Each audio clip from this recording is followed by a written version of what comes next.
Pasiye, Atami Kakateye, Trokangama Senayo. C'est toi le Dieu des cieux. Tu as tout pouvoir sur tout. Dieu peut encore le faire. Il a tout pouvoir. Rien n'échappe à son contrôle. Il est bon. Il est merveilleux. Digne des louanges. Digne de nos acclamations. Digne de nos cris de joie. Digne d'être célébré. Digne d'être sanctifié. Digne d'être honoré. Seigneur, pendant ces quelques minutes, viens fortifier quelqu'un. Nous savons que tu es vivant et que rien n'est impossible à toi. À toi honneur et gloire, au nom de Jésus. Amen.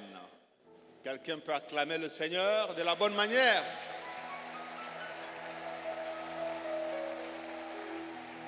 Pousser des cris de joie de la bonne manière.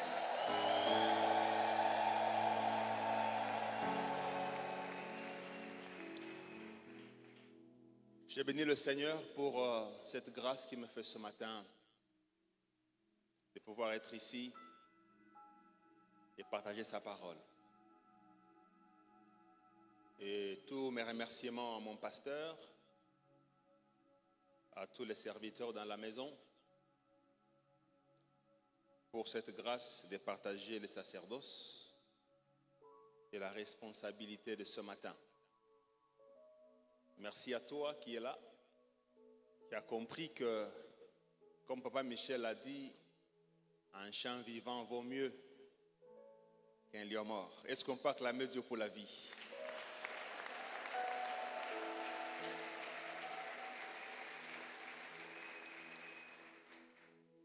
Je veux qu'on lise deux textes ce matin.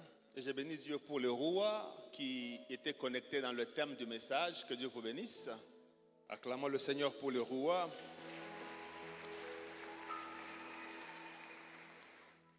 Matthieu chapitre 6, 25 à 34. Et après nous lirons Philippiens chapitre 4, versets 6 à 7. Et d'autres textes viendront plus tard. Matthieu 6, 25 à 34, la Bible dit: c'est pourquoi je vous dis, ne vous inquiétez pas pour votre vie, de ce que vous mangerez, ni pour votre corps, de quoi vous serez vêtus. La vie n'est-elle pas plus que la nourriture, et le corps plus que le vêtement? Regardez les oiseaux du ciel, ils ne sèment ni ne moissonnent, et ils n'amassent rien dans leur grenier. Et votre Père céleste les nourrit. Ne valez-vous pas beaucoup plus qu'eux? Qui de vous, par ses inquiétudes, peut ajouter une coudée à la durée de sa vie? Et pourquoi vous inquiétez au sujet des vêtements? Considérez comment croissent les lits des champs. Ils ne travaillent ni ne filent. Cependant, je vous dis que Salomon même, dans toute sa gloire, n'a pas été vêtu comme l'un d'eux.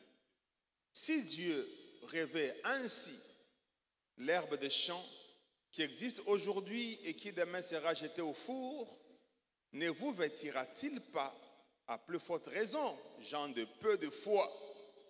Ne vous y inquiétez donc point et ne dites pas: que mangerons-nous? Que boirons-nous? De quoi serons-nous vêtus? Car toutes ces choses, ce sont des païens qui les recherchent. Votre Père céleste sait que vous en avez besoin. Cherchez premièrement le royaume et la justice de Dieu, et toutes ces choses vous seront données par-dessus. Ne vous inquiétez donc pas du lendemain, car le lendemain aura soin de lui-même. À chaque jour suffit sa peine. Est-ce qu'on peut acclamer la parole de Dieu? Philippiens chapitre 4, 6 à 7. Ne vous inquiétez de rien, mais en toutes choses, faites connaître vos besoins à Dieu par des prières et des supplications, avec des actions de grâce. Et la paix de Dieu, qui surpasse toute intelligence, gardera vos cœurs et vos pensées en Jésus-Christ. Quelqu'un dit Amen. Le thème de l'exhortation de ce matin ou de la réflexion de ce matin, c'est « Ne vous inquiétez de rien, ne craignez non plus rien ». Alléluia. Ces deux textes de la Bible, tous nous les connaissons très bien. C'est facile à lire ces textes. C'est facile à réciter ces textes. C'est même exprimé en français facile à comprendre. Mais ce n'est pas facile à appliquer ces textes. Alléluia. Et pourtant, ne pas l'appliquer, c'est un péché. C'est la parole de Dieu. À plusieurs reprises, Jésus répète, ne vous inquiétez pas. Et il évoque les raisons souvent qui créent nos inquiétudes. Ne vous inquiétez pas pour votre vie. Et à titre symbolique, il mentionne des points essentiels qui reflètent les questions que chaque humain se pose chaque jour. Comment allons-nous trouver à manger? Parce qu'on sait que si on ne mange pas, la vie peut être affectée. Comment allons-nous trouver à boire? Comment allons-nous faire pour nous habiller? Et ce matin, sur cette liste, quelqu'un peut ajouter d'autres questions. Comment je vais payer mon loyer? Comment je vais faire pour élever mes enfants? Ce matin, quelqu'un a une question, tu peux la rajouter. Parce que chacun de nous a une croix particulière. Alléluia. Comment dois-je payer les minérales de mes enfants? Comment vais-je finir mes études? C'est quoi ta question? Qu'est-ce qui te ronge? Qu'est-ce qui te préoccupe? Et le pas vers l'inquiétude commence à quel moment?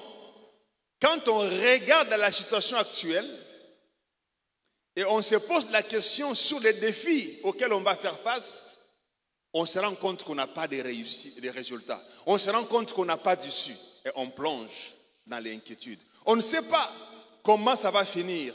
On n'a aucune idée de comment on va s'en sortir. La chose dont on est sûr et certain, c'est que le danger est là. La chose dont on est sûr et certain, c'est qu'il y a une difficulté qui s'annonce. Mais comment on va s'en sortir? Quand on se regarde, on ne voit pas. L'inquiétude commence. Alléluia. J'ai cherché à trouver la définition du mot inquiétude. Quelquefois, quand on apprend à étudier la Bible, souvent moi, au début de ma foi, on me disait, la Bible est écrite en français. Si tu la médites en français ou en la langue dans laquelle tu la médites, apprends à avoir un dictionnaire à côté pour comprendre les vrais sens de certains mots. Quand on dit ne vous inquiétez pas, ça paraît facile. Et tout le monde peut dire, moi je ne m'inquiète jamais. Mais c'est quoi l'inquiétude? On définit l'inquiétude comme un état de trouble, un état de peine et de souffrance intérieure qui est causé par un danger que l'on craint dans le futur, mais que l'on projette en fonction des réalités du présent. C'est ça l'inquiétude. Donc l'inquiétude s'installe quand l'intelligence humaine se met à imaginer une situation désagréable qui risque d'arriver dans l'avenir quand on regarde ce qu'on a maintenant. Et en conséquence, on se met à se soucier. C'est ça l'inquiétude. Donc tu regardes à ta réalité actuelle et tu te dis, si rien ne change, nous en économie on dit, toute chose restant égale par ailleurs. Ceux qui ont fait les sciences économiques et les gestions comprennent cette expression. Toute chose restant égale par ailleurs. Si rien ne change aujourd'hui, tel que les choses avancent, quand je regarde mon futur, je ne vois pas comment je vais m'en sortir. Et en conséquence, l'esprit entre dans l'agitation. On perd la paix, on perd le sommeil, on perd l'appétit, on ne peut plus rien faire. C'est comme ça que vous voyez Jésus, il formule bien sa recommandation. Ne vous inquiétez pas. Ça, c'est conjugué au présent. Mais ne dites pas que mangerons-nous. Il projette dans le futur. Ne dites pas de quoi serons-nous vêtus? Il projette dans le futur. Il vous dit, occupez-vous du présent, car à chaque jour suffit sa peine. L'inquiétude, c'est le résultat de l'intelligence humaine. C'est la réponse que l'intelligence humaine donne à la manière d'envisager le futur. Et tout se passe dans la tête. Et lorsque vous vous inquiétez, en principe, vous êtes en train de dire quoi? Le monde tourne autour de vous. Ça veut dire que vous regardez ce que vous avez aujourd'hui, vous excluez même la possibilité que Dieu pourra agir. C'est ça l'inquiétude. Tu considères que tout tourne autour de toi. Tu es le seul maître de ta destinée. En fait, c'est le message que tu communiques à Dieu. Donc, tu exclus toute intervention extérieure. Et comme tu ne vois pas le bout du tunnel, tu sombres. C'est comme ça qu'ailleurs, les gens se suicident même. D'autres plongent dans la dépression. D'autres plongent dans la drogue. Parce qu'on réfléchit en fonction des moyens. Et on se dit, on devient totalement conscient de notre impuissance, de notre incapacité à trouver des solutions à des situations qu'on ne pourra jamais maîtriser. On ne comprend pas cette situation. On ignore comment ça va se terminer. On se focalise sur ce qui va tourner mal. Et on commence à souffrir aujourd'hui. Tu souffres aujourd'hui pour quelque chose qui n'est pas encore arrivé, que tu estimes que ça risque d'arriver. Maintenant, tu dis, si ça arrive, comment je vais faire? Tu commences maintenant à regarder ce que tu ne pourras pas faire. Tu commences à souffrir aujourd'hui. Et ça, c'est l'intelligence humaine qui entre en jeu. Je donne quelques exemples. Vous voyez que, et vous allez comprendre que les inquiétudes tournent effectivement en fonction de ce que l'homme est et ce qu'il a. Vous allez voir, quelqu'un peut perdre son travail. Son inquiétude va dépendre de comment il a perdu le travail. Je travaille dans une entreprise où quelqu'un perd le travail par accord de séparation à l'amiable. Et on met dans son compte 300 000 $. Il a perdu le travail. Mais une personne comme ça, il peut rentrer à la maison en chantant Hosanna, Yahweh. C'est la perte d'emploi. Mais son compte a été crédité de 1 million de $, de 500 000 $. Il sera tranquille. Il ne va pas dire comment je mangerai. Mais si on te licencie sans préavis, l'intelligence se projette. J'ai déjà eu à perdre mon emploi comme ça une fois. Tu travailles, tu déposes les rapports, tu attends qu'on te donne la prime pour le travail bien fait. On t'appelle, on te dit tu es viré. Et quand tu tournes comme ça, on te donne une farde, lettre de licenciement, attestation de fin de service, note de décompte final. Tu tournes là-bas, tu vois le caissier qui t'attend pour te payer ton salaire du mois. Et puis tu prends, tu sais que demain tu ne viens plus. L'intelligence entre en jeu. Dans 3 mois, qu'est-ce que je vais devenir? Ah, ce bailleur-là est impoli, il va me chasser. Maintenant, quand il va me chasser, maintenant ma belle famille va dire quoi? Mes frères vont dire quoi? Maintenant, je vais avoir honte. Maintenant, on va jeter mes enfants de l'école. Maintenant, les enfants vont pas. Tu es aujourd'hui. Mais tu fais le design de ce qui ne marchera pas demain. En conséquence, tu souffres aujourd'hui. Dis à quelqu'un, ne t'inquiète pas. Il y a un Dieu au ciel. Dis-lui encore, t'inquiète pas. Il y a un Dieu au ciel. Est-ce qu'on peut acclamer ce Dieu au ciel?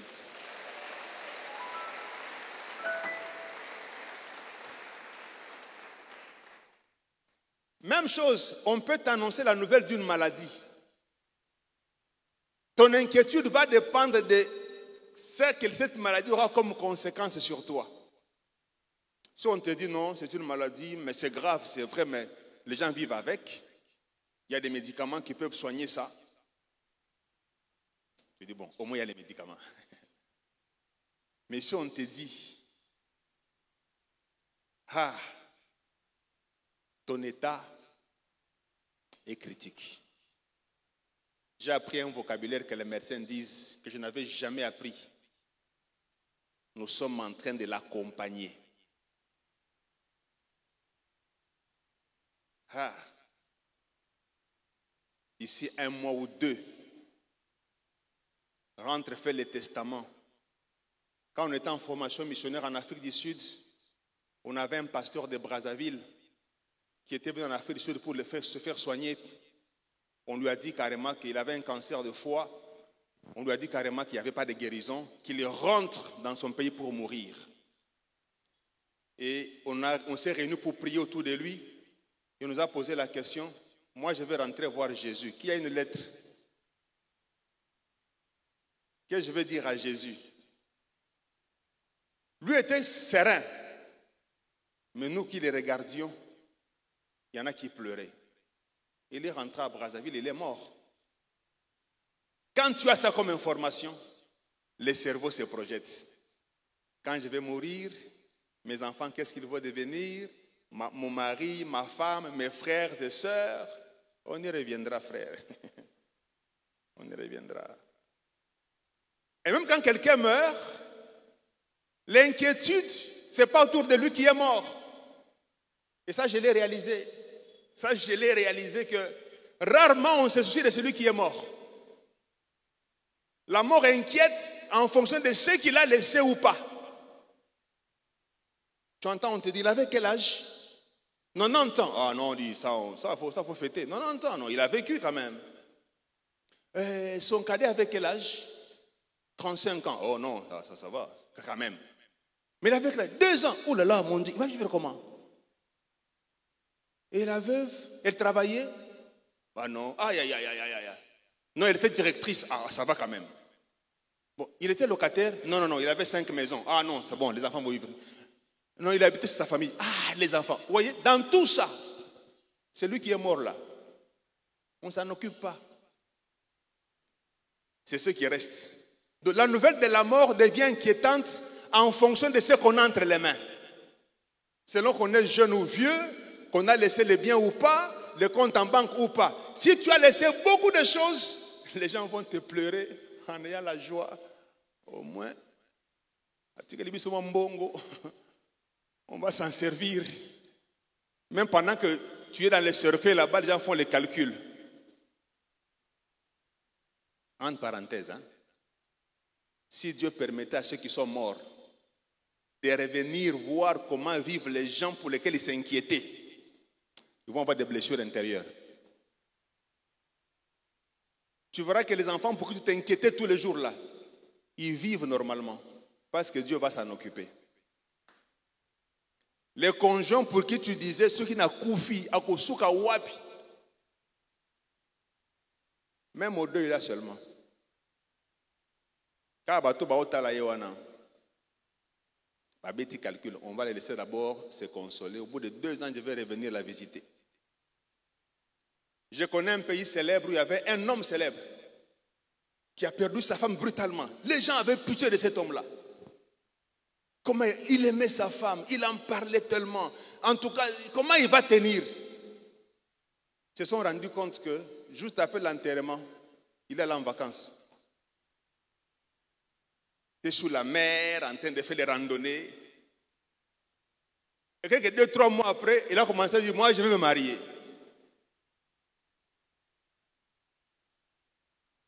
Vis ta vie.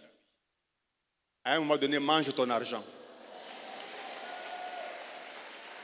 À un moment donné, fais-toi plaisir. Offre-toi des bons moments. Fais ce qui est à ton pouvoir.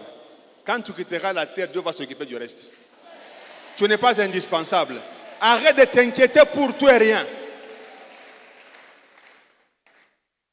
Mon frère qui est mort, quand j'étais avec lui à l'hôpital, quelques jours avant sa mort, je le voyais, c'était un avocat très préoccupé par les dossiers de ses clients.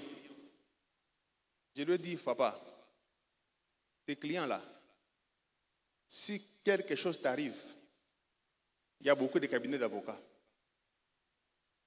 Et c'est ce qui s'est passé. Je suis sûr que maintenant, tout le monde est allé récupérer son dossier. Mais il était très inquiet.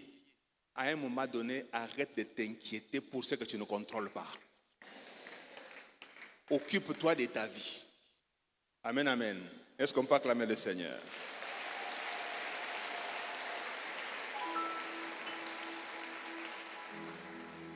Aide-moi encore à dire à ton voisin, ne t'inquiète pas.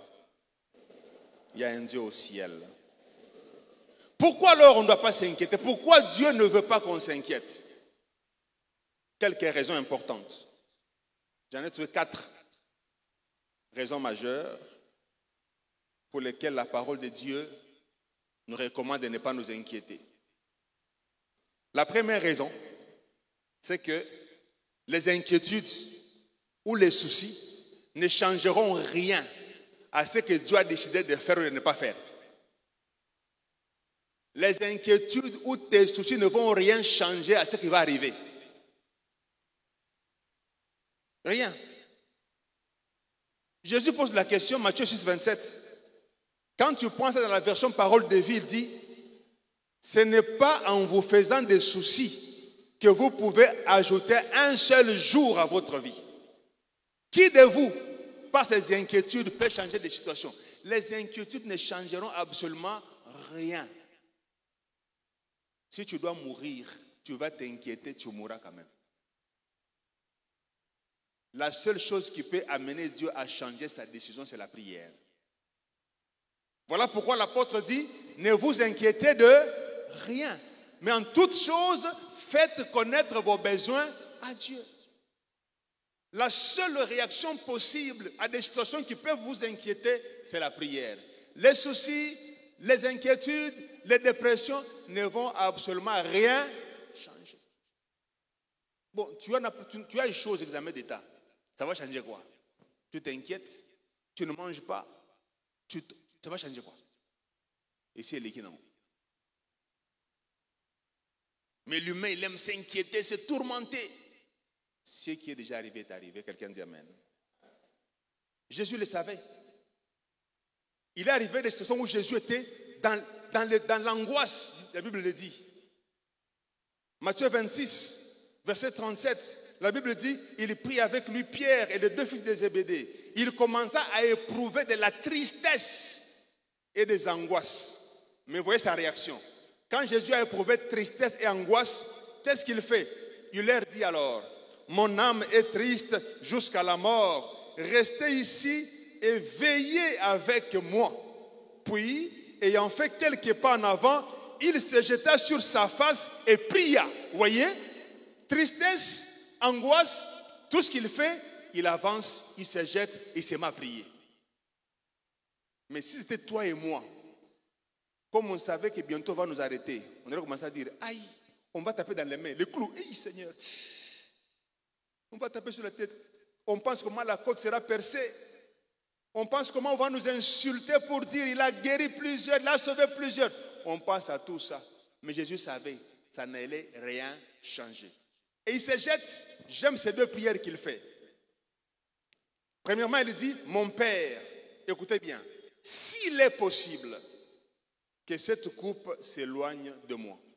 Toutefois, non pas ce que je veux, mais ce que tu veux. Là, il a exprimé son besoin.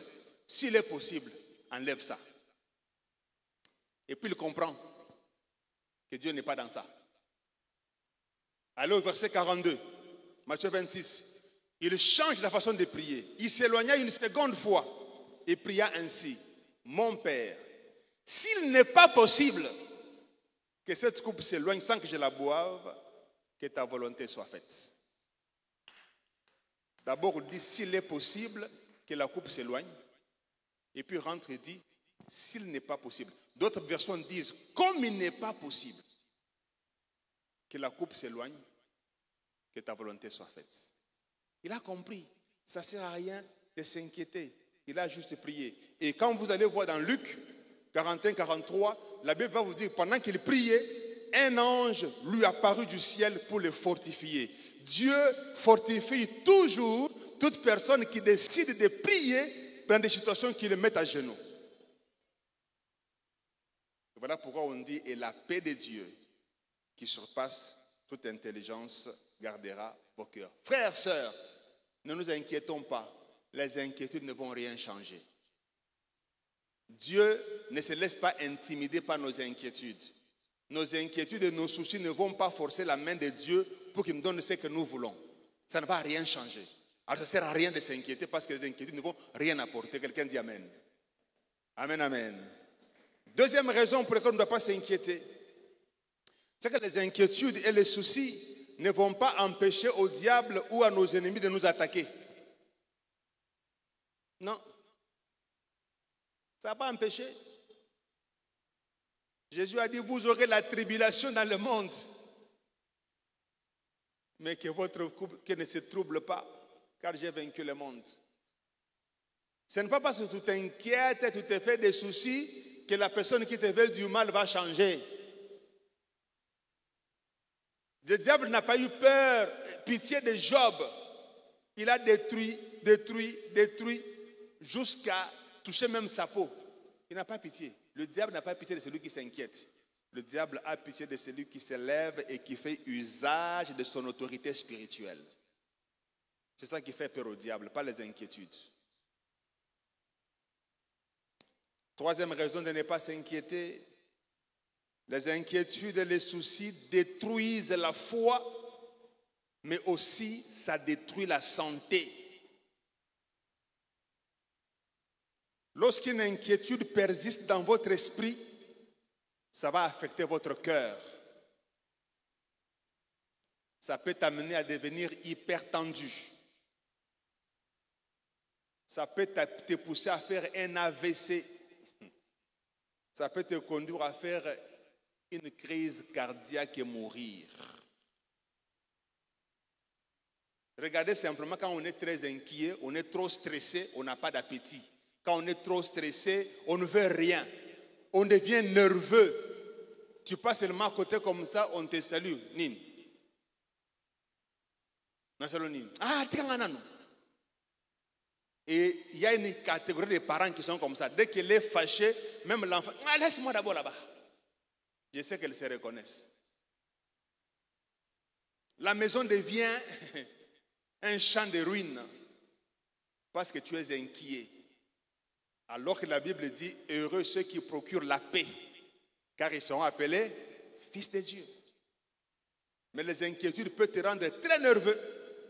Et nous qui travaillons beaucoup, les inquiétudes peuvent affecter même ton rendement au travail.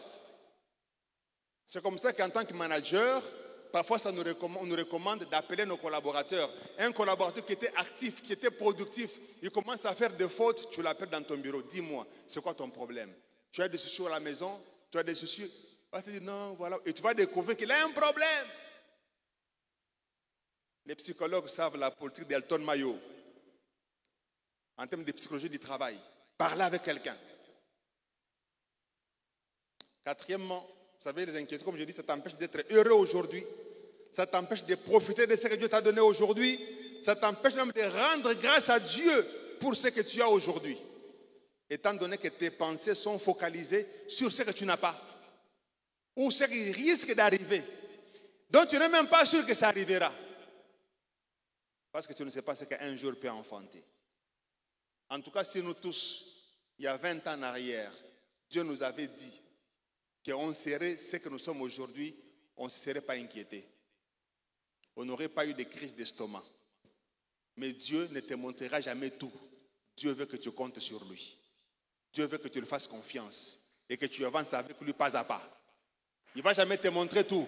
Avance avec lui comme Abraham. Vas-y, quitte ton père et ta mère vers les pays que je te montrerai. Enfin, les inquiétudes, c'est un péché. Le péché, c'est faire ce que la parole de Dieu interdit. Il y a plusieurs reprises, Jésus a dit, ne vous inquiétez pas. Donc si tu t'inquiètes, tu pèches contre la parole de Dieu. Amen, amen. Il y a des gens qui s'inquiètent, ils se font des soucis, et quand Dieu leur donne ce qu'ils demandent, ils ne vont même pas demander pardon à Dieu. Oh, donc tu passes de l'inquiétude à la louange sans te repentir. Il faut te repentir parce que tu as péché. Tu as fait ce que Dieu t'avait interdit. Tu t'es inquiété. Maintenant, quand tu as les résultats, tu commences à dire, oh, il change le pleur en cri de joie. Oui, il change le pleur en cri de joie et non pas les inquiétudes en cri de joie.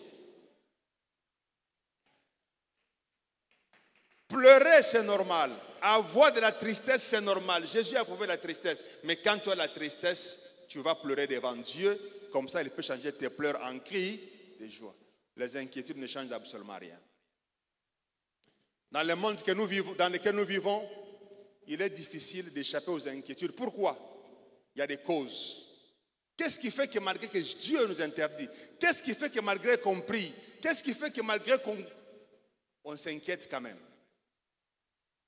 5 raisons ou 5 causes importantes. La première cause qui amène les inquiétudes dans nos cœurs, c'est la mauvaise connaissance de Dieu et de ce qu'il est capable de faire. Daniel 11, 32, la dernière partie dit, « Mais ceux du peuple qui connaîtront leur Dieu agiront avec fermeté. » Ceux qui ont la vraie révélation de Dieu et qui sont conscients de ce qu'il est capable de faire ne paniquent pas face aux événements imprévus de la vie. Je répète, ceux qui ont la vraie révélation de Dieu et ceux qui sont conscients de ce qu'il est capable de faire ne paniquent pas face aux événements imprévus de la vie. Plus tu connais Dieu, plus tu as eu des expériences avec lui dans ton passé, moins tu seras effrayé par tout ce que tu pourras rencontrer comme défi ou obstacle. C'est comme ça que tu verras un jeune David, il s'avance devant Goliath, qui est en train d'effrayer toute une nation. Il s'arrête et il dit, l'Éternel qui m'a sauvé, alléluia, de la griffe du lion et de la patte de l'ours, me délivrera de la main de ces Philistins. 1 Samuel chapitre 17, verset 37. C'est comme ça que tu verras Job, dans Job 19, 25 à 26, dire « Mais je sais que mon Rédempteur est vivant et qu'il s'élèvera le dernier sur la terre. Quand ma peau sera détruite, il s'élèvera. Quand je n'aurai plus de chair, je verrai Dieu. » C'est comme ça que tu verras Shadrach, Meshach, Abednego dans Daniel 3, 16 à 17 dire « Nous n'avons pas besoin de te répondre là-dessus. Voici notre Dieu que nous servons peut nous délivrer de la fournaise ardente et il nous délivrera au roi. » Quelle serait ta réaction? Est-ce que tu connais le Dieu que tu pries? Est-ce que tu sais de quoi il est capable? Est-ce que tu connais qu'il est capable de tout? Plus tu connais Dieu, plus on aura l'impression que toi tu banalises tous les problèmes. On te raconte un truc, les gens sont en train de paniquer, les gens pleurent un enfant, comme Jésus part, il dit aux gens, arrêtez de faire le bruit. On peut te traiter d'un fou. Pourquoi? Comme l'apôtre Paul dit, je sais en qui j'ai cru. Tu dois travailler ta connaissance de Dieu. Tu dois travailler ta connaissance de Dieu, ta révélation de Dieu. Et sans aller en détail, 3 moyens importants pour développer la connaissance de Dieu. Dieu est d'abord dans sa parole. Dieu est dans sa parole. Si tu as une vraie relation avec la parole de Dieu, tu connaîtras Dieu. Dieu se révèle, deuxièmement, à travers la prière. C'est lui qui prie Dieu, Dieu se révèle à lui. Alléluia. Approchez-vous de moi et je m'approcherai de vous, dit l'Éternel. Mais la troisième façon de connaître Dieu, c'est au travers des expériences vécues tous les jours. Et là, ce n'est pas toujours beau. Je me rappelle quand je faisais ma formation Campus pour Christ, j'ai fait la formation des bases, formation intermédiaire, formation des formateurs, formation des leaders. J'ai fait toutes ces formations et quand j'ai fini les modules, l'évangéliste qui m'encadrait à l'époque, qui est aujourd'hui le pasteur de Philadelphie, Lubumbashi, on est dans un taxibus, on arrive sur Cinquantenaire. Il me dit, on a fini les formations, mais tout ce que je t'ai enseigné là, c'est la théorie. Maintenant, Dieu va te former en pratique. Et puis il me dit, rappelle-toi qu'un jour, tu te retrouveras en train de pleurer. Parce que la formation de Dieu passe aussi à travers du feu. La formation de Dieu passe à travers les déserts. Comme le pasteur Vicky nous a enseigné le dimanche passé, tu passes par là, tu sors avec un carnet de désert, là où tu as les vraies révélations de Dieu. Il y a que ceux qui sont par le temps de maladie et que Dieu a guéri, qui peuvent adorer Dieu en disant tu es Yahweh Rapha. Il y a que ceux qui ont connu le temps de pleurs et de détresse, qui ont vu Dieu consoler leur cœur, qui peuvent te dire Dieu c'est lui qui console. Alléluia. Tu sais, quand tu n'as pas perdu un être cher, tu ne peux pas le comprendre. Tu peux aller saluer quelqu'un, bon courage, mes condoléances. Ceux qui ont connu ça ne parlent pas beaucoup. Parce qu'ils savent. Ils savent qu'ils peuvent juste prier pour que Dieu relève. Amen, amen. Donc Dieu va te faire passer par des situations pour faire de toi une source de consolation pour les autres. Moi, aujourd'hui, si un jeune vient me dire j'ai perdu mon emploi, je vais te dire calme-toi. Dieu va t'aider à t'en sortir. S'il ferme à gauche, il va ouvrir aussi à droite. Parce que j'ai connu ça. Et il fallait d'ailleurs qu'on me chasse de ce travail-là, que je fasse 4 mois sans emploi, parce que c'est pendant ces 4 mois-là que je suis allé chercher un autre travail qui m'a conduit là où je suis aujourd'hui. Et tu vas rendre grâce. Merci Seigneur, parce que tu avais permis qu'on me vire. La connaissance de Dieu passe par la révélation et l'expérience. Pose la question à Job, Daniel, David, Pierre, Jean. Ils vont te dire que la vraie révélation de Dieu se développe quand on passe à travers le feu. Une autre raison qui fait que les gens plongent dans les inquiétudes, c'est quand on refuse d'accepter la volonté souveraine de Dieu. Il arrive que Dieu nous mette devant des faits accomplis. Tu as prié, tu t'es préparé, tu as donné des offrandes. Pour certains, tu as bâti les hôtels comme tu le veux. Mais à la fin, tu as un résultat contraire à ce que tu attendais. Si tu n'es pas vigilant, tu tombes dans les inquiétudes. Alléluia. Tu as demandé à Dieu que quelque chose ne t'arrive pas, mais la chose t'arrive quand même. Tu as demandé à Dieu que quelque chose arrive, mais la chose n'arrive toujours pas, ou n'arrive jamais, ou n'arrivera peut-être jamais. Dieu décide de t'imposer un résultat totalement différent du résultat que tu attends. Tu te sens frustré, tu te sens confus, surtout si tu avais eu à faire des bruits. Moi, je suis un homme de foi. Tu as eu à faire des déclarations de foi. Tu as eu à proclamer, à défier les gens. Et au finish, tu n'as pas ce que tu attendais. Dieu t'impose un résultat différent. Jésus a prié pour que la coupe s'éloigne et ne s'est pas éloignée. Job était assis, il craignait Dieu, il rendait culte à Dieu, il faisait des offrandes et des aumônes.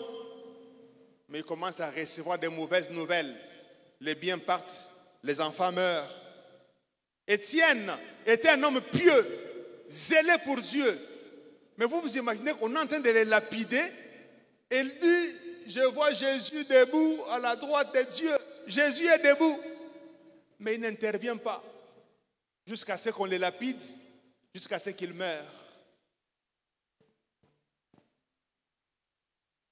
Et c'est comme ça que les gens, dans Jérémie chapitre 15, verset 18, il va dire, pourquoi ma souffrance est-elle continuelle?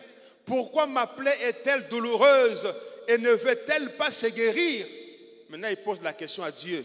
Serais-tu pour moi comme une source trompeuse, comme une eau dont on n'est pas sûr? Une autre version dit, vraiment, Dieu, tu es devenu pour moi comme un ruisseau tantôt plein, tantôt sec, et sur lequel on ne peut pas compter. Mon frère, ma soeur, as-tu déjà été mis face à une réalité que tu n'avais jamais voulu que ça t'arrive? Et donc tu sais très bien que Dieu a les moyens d'empêcher que ça t'arrive. Mais ça t'arrive quand même. As-tu déjà été face à ça? Tu entends quelqu'un dire, j'apporte mes dîmes à l'église, j'ai fait mes offrandes, je sers Dieu, je me sanctifie. Mais comment j'ai perdu mon emploi? As-tu déjà prié pour un voyage? Tu as déposé tous les dossiers à l'ambassade, tu penses que tout est en ordre, et puis on te refuse les visas. Tu as fait un jeûne d'une semaine pour qu'on te prenne au travail. Mal arrivé, on a pris quelqu'un d'autre. Toi, on t'a mis dehors. As-tu déjà prié pour avoir la promotion au travail? Tu as prié, tu as fait tout ce qu'il faut faire. Mais quand les nominations sortent, on a nommé tout le monde sauf toi. As-tu déjà prié? Tu as lutté. Tu as fait tout ce qui est à ton pouvoir pour conserver ton mariage, mais à la fin, ça éclate quand même.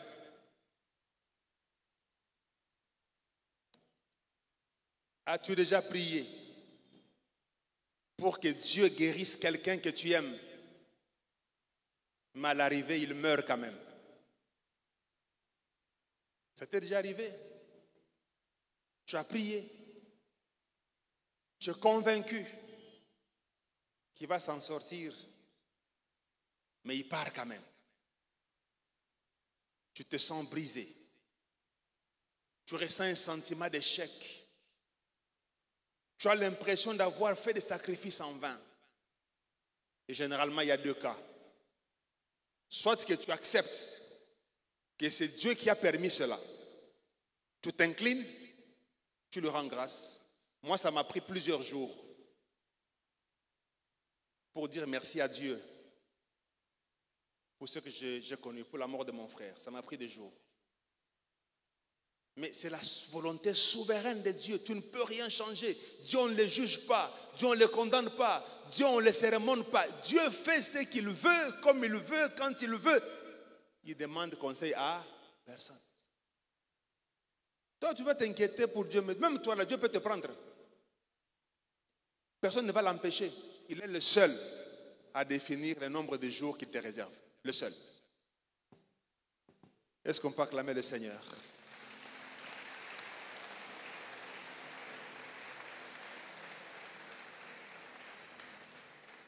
Soit que tu acceptes la volonté souveraine de Dieu, tu lui rends grâce et tu avances. Soit que tu refuses d'accepter et tu plonges dans les inquiétudes interminables. Et ça va t'affecter. Tes inquiétudes ne vont détruire que toi. Ça ne va rien faire à Dieu. Autre chose qui nous plonge dans les inquiétudes, c'est l'absence du contentement et la convoitise de la chair. L'absence du contentement. J'aime les proverbes africains. Dans mon village, il y a un proverbe qui dit, je vais le dire comme on le dit en Chiluba, Bajaja, bajaja, wakafusha bayenda muitu. Qu'est-ce que ça veut dire? Une femme qui est avec son mari, qui est tout en train de dire, là on a mangé la viande, là on a mangé ceci, moi je ne mange que du pondou, là on a mangé. À un moment donné, l'homme va se sortir au milieu de la nuit pour aller te chercher la viande, il va mourir en forêt. Et tu vas te créer des problèmes toi-même. Vis en fonction de tes moyens et en fonction de ta saison. Très important. Tous les enfants qui ont réussi n'ont pas étudié à Tassok. Tous n'ont pas fait les écoles où on parle allemand. Nous autres ici, on a étudié où? Mais si tu as les moyens de mettre tes enfants dans une grande école, mets-le. Mais ne va pas suivre le loyengue des amis. Les Quinois disent le loyengue de quoi douleur. Il ne faut pas suivre le loyengue des amis parce que tout le monde a mis les enfants à l'école belge. Je vais aussi mettre les enfants là-bas. Et après, tu commences à regarder, tu ne sais pas payer les Minerval, au Nzambe, au Tikingai. Vis en fonction de tes moyens Et en fonction de ta saison, tu vas t'éviter certaines inquiétudes. Amen, amen. Parfois, on confond la convoitise et la foi. L'acte de foi, c'est ce que tu poses après avoir été révélé par Dieu. Seigneur, sur ta parole, je jetterai le filet. Tu auras le poisson. Mais si tu jettes le filet sans la parole de Dieu, tu n'auras rien. C'est pour ça que Pierre va dire, nous avons travaillé, même endroit, toute la nuit, on n'a rien eu. Mais sur ta parole, je jetterai les filets. Il ne faut pas aller t'embrouiller pour rien. Pour rien. Tout le monde habite maintenant Montfleury. Montfleury. Maintenant, tu entres là-bas, un mois après, au foutu salaire, Nyon se cueillit. Mais si c'est Dieu qui t'envoie, vas-y, il va t'accompagner. Quelqu'un a compris? Quelqu'un a compris, non? Voilà. Avant-dernière chose, parfois on est inquiet selon les menaces que nous percevons de ce que nous entendons ou de ce que nous voyons. Tu peux voir un événement, mais comment tu le perçois? David est allé là où le peuple d'Israël se battait. Le Philistin, il sortait et disait aux enfants d'Israël, moi je suis le Philistin, vous êtes esclaves de Saoul. Ça c'est la perception. Et les Israéliens croyaient à ça. Mais quand David est venu, il a vu les choses différemment. Il a dit à Israël, vous êtes l'armée du Dieu vivant, lui c'est un incirconcis. La perception. Un aveugle-né qui passe, les disciples voient les péchés. Qui a péché? Mais Jésus dit non, cette maladie-là, c'est pour faire éclater la gloire de Dieu. Qu'est-ce que tu vois? Comment tu perçois? Derrière chaque épreuve, ça dépend de comment tu l'aperçois. Si tu l'aperçois comme un moyen, un escalier pour faire éclater la gloire de Dieu, tu te comporteras différemment. Mais si tu penses que ça vient pour te tuer, tu vas plonger dans les inquiétudes. À partir d'aujourd'hui, vois les choses comme Dieu les voit. Il a dit, ne craignez pas ce que ce peuple craint. N'appelez pas conjuration ce qu'il appelle conjuration. Emmanuel, Dieu est avec nous. Amen, amen. Dans cet angle ici, j'aimerais évoquer brièvement cette autre cause qui plonge les gens dans les inquiétudes et qui détruit beaucoup de vies, beaucoup de familles. Ce sont des fausses prophéties.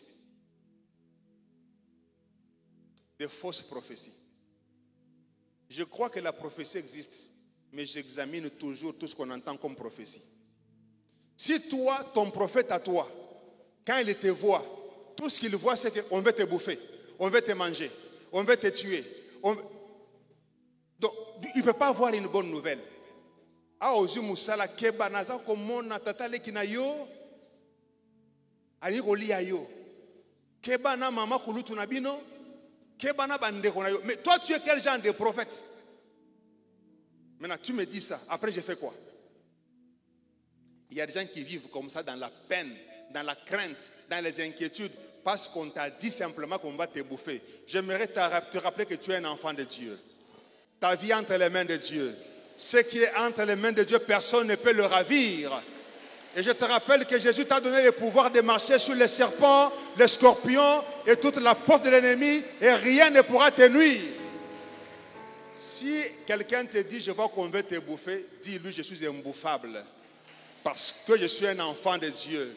Et d'ailleurs, le tata, moi aussi, le tata Kulutu, dont tu me dis qu'il va me bouffer là, c'est la personne à qui je vais faire le bien. Selon qu'il est écrit, si ton ennemi a soif, donne-lui à boire. S'il a faim, donne-lui à manger. Car en agissant ainsi, ce sont les charbons ardents que tu amas sur sa tête. Et généralement, ces faux prophètes viennent pourquoi? Pour te dire qu'Okabelaete, Kabela Nengai. Ne méprisez pas les prophéties, mais en toutes choses, examinez. Les enfants de Dieu n'examinent pas. Ils gobent. Je crois que la prophétie vraie existe. Savez-vous pourquoi parmi les gens que Jésus a télémé la macasse, c'est plus les faux prophètes? Il en connaît les causes. Tu trembles comme ça. Pas tu as croisé un garçon sur la route, une fille à la montagne qui t'a raconté des choses sans les examiner et tu gobes tout, tu commences à t'inquiéter. Ne t'inquiète pas, la parole de Dieu est avec toi. Jésus est avec toi. Et si réellement la menace existe, Dieu te montrera comment tu vas t'en sortir. Parce qu'il ne va jamais te laisser être abattu par les gens tant qu'il est avec toi.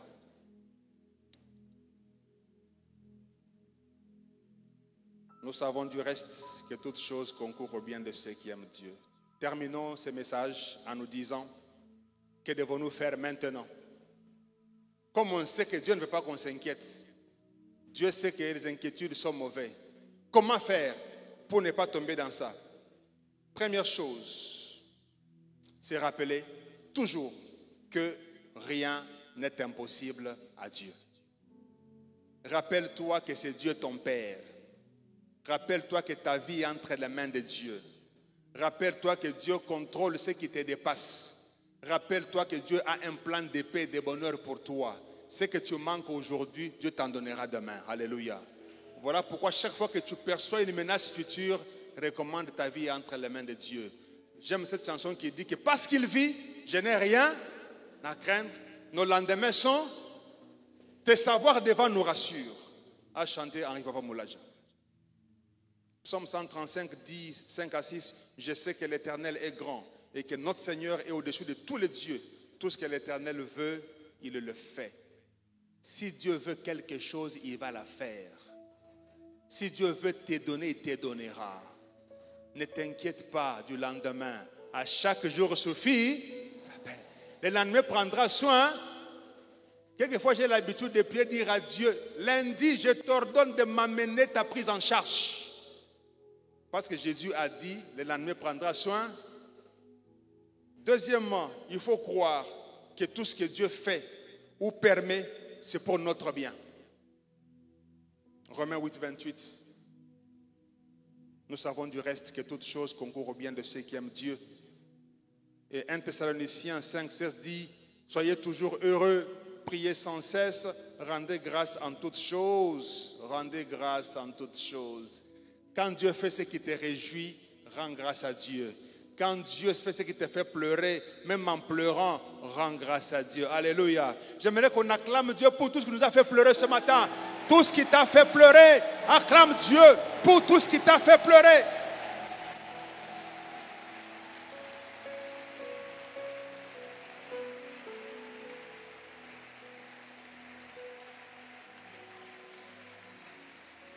Avant-dernière chose, apprends à parler à ton cœur et à ton âme et les obliger de ne pas céder au découragement.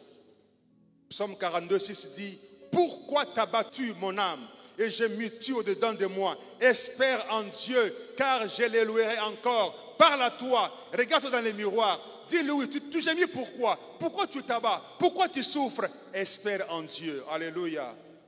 Et enfin, garde confiance en Dieu. Crois que de la même façon qu'il a permis que cette épreuve t'atteigne, lui-même aussi sait comment il fera pour te tirer de là. Lamentation de Jérémie 3, 19 à 24. La Bible dit, quand je pense à ma misère et à ma détresse, à l'absinthe et au poison, quand mon âme s'en souvient, il est abattu au-dedans de moi. Mais voici ce que je vais repasser dans mon cœur, ce qui me donnera de l'espérance. Les bontés de l'Éternel ne sont pas épuisées. Ses compassions ne sont pas à leur terme. Elles se renouvellent chaque matin. Oh, que ta fidélité est grande. L'Éternel est mon partage. Dis mon âme, c'est pourquoi je veux espérer en lui. Je veux espérer en lui. Quoi qu'il arrive, quoi que je vois, quoi qui me menace, je sais que mes lendemains sont assurés. J'aimerais que quelqu'un acclame Dieu. Quelqu'un acclame Dieu. Le Dieu qui assure nos lendemains. Quelqu'un loue Dieu. Le Dieu qui assure nos lendemains. Quelqu'un pousse des cris de joie. Le Dieu qui assure nos lendemains.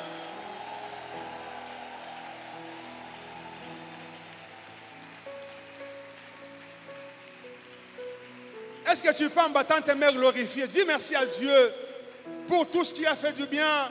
qui t'a fait plaisir ou qui t'a fait souffrir, dis à Dieu, j'espère en toi.